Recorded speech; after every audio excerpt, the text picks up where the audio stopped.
Kementerian SDM itu kesalahannya cuma satu aja. Kementerian SDM sebagai bapak terlalu memanjakan anaknya.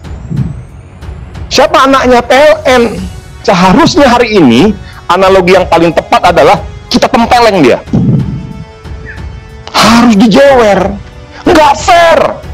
Ini yang namanya nasionalisme. Saya berani menggugat itu. Ini disebut namanya adalah nasionalisme sempit.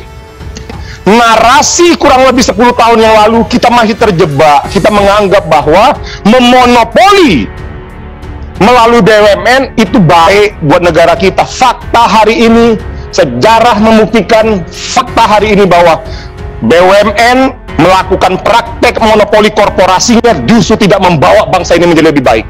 Artinya maksud saya, ini sudah saatnya kita gugat nurani kita semua. Terima kasih sudah klik video ini. Jangan lupa tekan tombol subscribe untuk bergabung. Dalam hitungan saya persilahkan kalian untuk tekan tombol subscribe. 10, 3, 2, 1. Saya ucapkan selamat bergabung dalam channel ini. Penting saya sampaikan dalam forum yang terhormat ini karena dalam beberapa kesempatan pasca tahun baru saya ikut terlibat dalam perdebatan di media juga terkait mengenai isu demo. Namun saya memulainya dari membangun sebuah analogi dulu, Pak. Ini bagus sekali karena nanti ada korelasinya terhadap kesimpulan ataupun usulan terakhir yang mau saya sampaikan terkait kemelut situasi ini. Saya ingin menganalogikan sebuah cerita begini, sebuah ilustrasi cerita. Saya ini bapak. Saya punya 2 anak. 1 anak kandung, 1 anak tiri. Setiap usaha keluarga, usaha saya ini saya kasih ke anak kandung saya, rugi terus. Tetapi setiap usaha saya kasih ke anak tiri saya, untung terus. Ada pertanyaan sederhana, yang mana yang mau kita pilih? Tetap kita kasih ke anak kandung dengan konsekuensi rugi terus, atau kita kasih ke anak tiri tapi konsekuensinya untung terus? Idealnya menurut saya adalah kita kasih ke anak kandung tetapi untung. Itu ideal sekali. Tetapi hari ini kita dihadapkan dengan 2 pilihan. Yang pertama adalah kita kasih ke anak kandung dengan konsekuensi rugi terus, atau kita kasih ke anak tiri dengan konsekuensi untung terus. Kalau tanya ke saya dengan tegas, saya katakan saya kasih ke anak tiri. Karena prinsip dasar dalam Undang-Undang Dasar pasal 33, frasa dikuasai negara dengan sepenuhnya memberikan kemanfaatan sebesar-besarnya kepada masyarakat, itu bukan pada diberikan kepada siapa, tetapi adalah output hasil akhir dari usaha keluarga itu. Apakah dengan diberikan ke anak kandung atau dengan diberikan kepada anak tiri?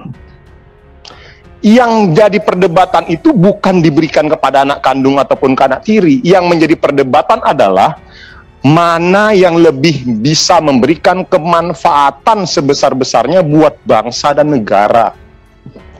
Mana yang bisa memberikan sebesar-besarnya sepenuhnya kemanfaatan untuk anak cucu kita, untuk garis-garis keturunan kita di seluruh Republik Indonesia ini.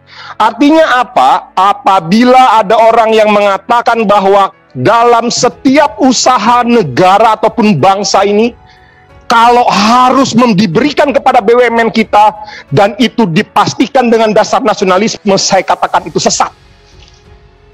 Saya berani tegaskan ini. Karena ini sudah yang kesekian kalinya kita terus jatuh dalam lubang yang sama. Kita terus mengulangi kesalahan yang sama. Kita selalu berdebat bahwa seakan-akan kalau hari ini, karena saya ingat sekali Pak Menteri, pada saat tanggal 1 kemarin saya mulai mengomentari seakan-akan saya ini tidak mementingkan kepentingan bangsa dan negara. Pada saat saya mengkritik kebijakan pemerintah bersama-sama dengan PLN. Seakan-akan bahwa kami ini pro kepada kepentingan kapitalis. Tapi saya bilang enggak. Saya selalu tegaskan, kita selalu tegaskan bahwa kalau kita dihadapkan dengan kepentingan publik, pastikan semua teman-teman yang ada di Komisi 7 ini pasti akan berdiri di garda terdepan untuk mengamankan kebijakan itu. Kalau tadi dihadapkan dengan kita harus setuju ataupun tidak setuju, jangan pernah khawatir. Kita pasti setuju. Tapi yang ingin menjadi catatan dan perlu menjadi catatan, jangan lagi terulang. Sebagai analogi tadi, kalau tanya ke saya, Pak Menteri, Kementerian SDM itu kesalahannya cuma satu aja. Kementerian SDM sebagai bapak terlalu memanjakan anaknya. Siapa anaknya? PLN. PLN tidak pernah dibuat dalam sebuah ekosistem yang bersaing secara sehat. PLN ataupun BUMN-BUMN kita lainnya tidak pernah dibawa dalam sebuah ekosistem yang memang betul-betul bisa saling membangun sebuah kompetisi yang fair di negara sendiri. Bahwa memang ada privilege, betul perlu, tetapi privilege-nya nggak bisa sepenuhnya 100% kita berikan kepada BUMN. Akhirnya apa? Anatomi, badan, seluruh isi dalam perusahaan PLN itu ataupun anak-anak negara kita nggak sehat. Tidak pernah di-exercise, tidak pernah dilatih dengan olahraga-olahraga yang akhirnya menyehatkan tubuhnya. Sekarang ini kan kayak begitu. Di tengah kondisi kita lagi butuh pemasukan sebanyak-banyaknya. Saya selalu ulangi dari kemarin bahwa dengan harga batu bara yang lagi tinggi ini, negara punya kesempatan untuk mendapatkan pendapatan yang lebih.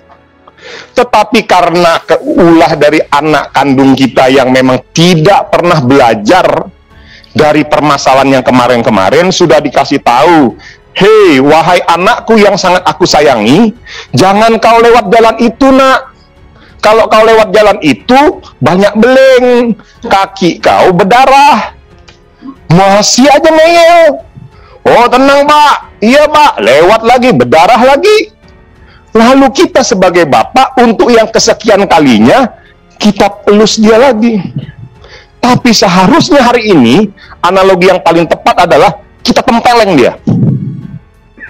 Harus dijewer. Dengan cara apa? Dengan cara dua.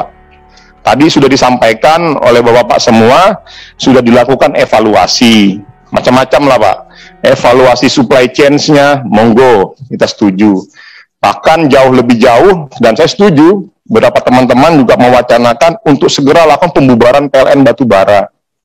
Karena disitulah sumber permasalahannya. Aneh, kenapa nggak berkontrak langsung sih dengan PLN? Kenapa harus di bawah itu? Macam-macam, monggo itu dievaluasi. Lalu yang kedua, kontrak jangka panjang. Itu kan jangka menengah semua, Pak. Lalu pertanyaannya, bagaimana solusi jangka panjangnya? Solusi jangka panjangnya adalah segera lakukan revisi Undang-Undang Ketenagalistrikan, pasal tentang pengusahaan.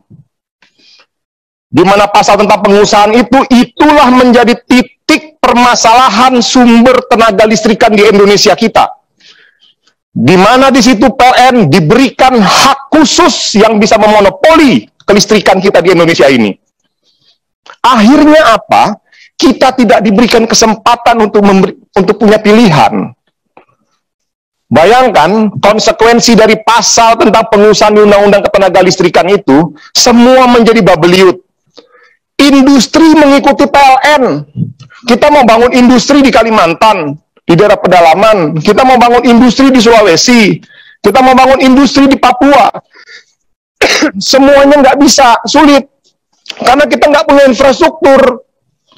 Kembali lagi, industri mengikuti PLN. Yang seharusnya itu dibalik. Perusahaan listrik mengikuti industri. Mengikuti kebutuhan masyarakat. Misalnya di pedalaman Kalimantan, kita mau bangun industri A. Ada sumber daya alamnya. Ada batu baranya, ya wes. Kementerian SDM dia kasih izin. Perusahaan apapun yang mau buat perusahaan listrik itu. Tinggal perusahaan listrik itu negosiasi dengan pabriknya. Oh, ini harga sekian. Monggo.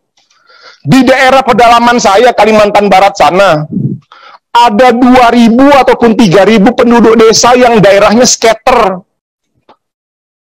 Nggak sampai sekarang nggak bisa, Pak, bangun listrik. Nggak bisa menikmati listrik. Masih banyak itu.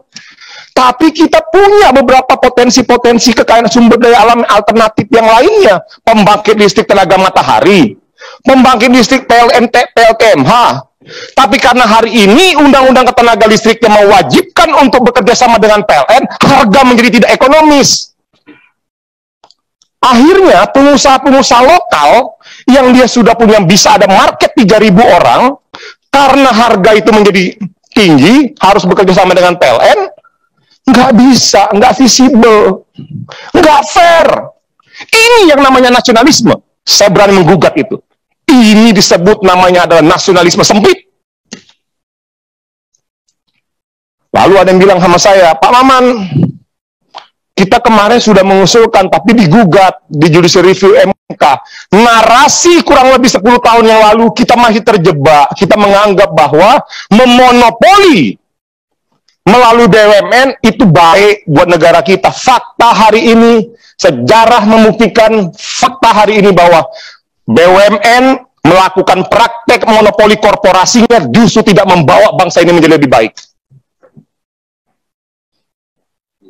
Artinya maksud saya, ini sudah saatnya kita gugat nurani kita semua. Usulan konkret saya adalah revisi Undang-Undang Ketenagalistrikan, dan saran konkret saya, Kementerian SDM sudah harus memulai menyiapkan perangkat-perangkat argumentasinya. Karena langkah pertama kita pasti adalah bagaimana berkomunikasi dan membantah tafsir-tafsir hukum yang dianggap bertentangan dengan Undang-Undang Dasar 45 di MK. Kalau memang kita mau serius, Pak, kita nggak boleh lagi, Pak, terjebak seperti ini.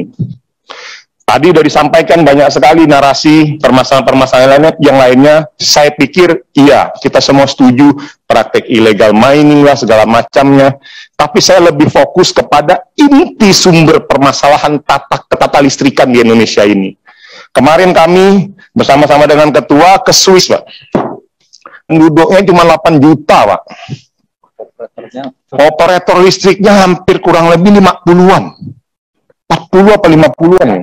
58. Artinya diberikan. Masing-masing yang operator listriknya ada yang pakai PLTMH, ada yang pakai pembangkit listrik biomasa. Hidup tuh sehat kok. Karena nggak dikunci oleh satu entitas. Nah ini pun bagus buat PLN kita. Nggak jahat. Lalu ada yang bilang, Pak Maman kok kayaknya kejam kali. Enggak. Saya ini juga punya anak. Kita semua di sini punya anak. Orang yang protes itu kalau nggak punya anak, saya kasih tau, emang kau ngurus anak kau nggak pernah kau kasih exercise. Kau manja terus anak kau itu. Artinya kita semua di sini sama-sama punya anak, Pak. Kita paham dan tahu kok bagaimana cara mendidik anak kita itu tidak memanjakan, tapi punya ketegasan. Artinya yang benar ya kita dukung, yang nggak benar ya kita harus evaluasi secara masif. Jadi Pak, pada kesempatan kali ini, mohon izin kalau misalnya saya agak sedikit tinggi Pak ton saya menganggap ini penting Pak menjadi titik balik kita semua. Dan saya yakin teman-teman Komisi 7 yang ada di dalam ruangan yang terhormat ini 100% mendukung Bapak-Bapak semua. Tapi permintaan kita cuma satu, Bapak nggak boleh terlalu memanjakan anak-anak Bapak. Kasian Pak. Kalau yang tahu namanya kasih permen itu nggak bagus Pak buat gigi kita Pak, kalau kebanyakan. Dikasih coklat anak kita, tiap hari kita kasih coklat, tiap hari dikasih permen. Sakit giginya Pak. Lama-lama enak memang, manis rasanya, tapi nggak bagus buat gigi anak kita. Jadi konkretnya kurang lebih seperti itu pimpinan. Saya mohon maaf. Terima kasih. Wabillahi taufiq wa hidayah. Wassalamualaikum warahmatullahi wabarakatuh.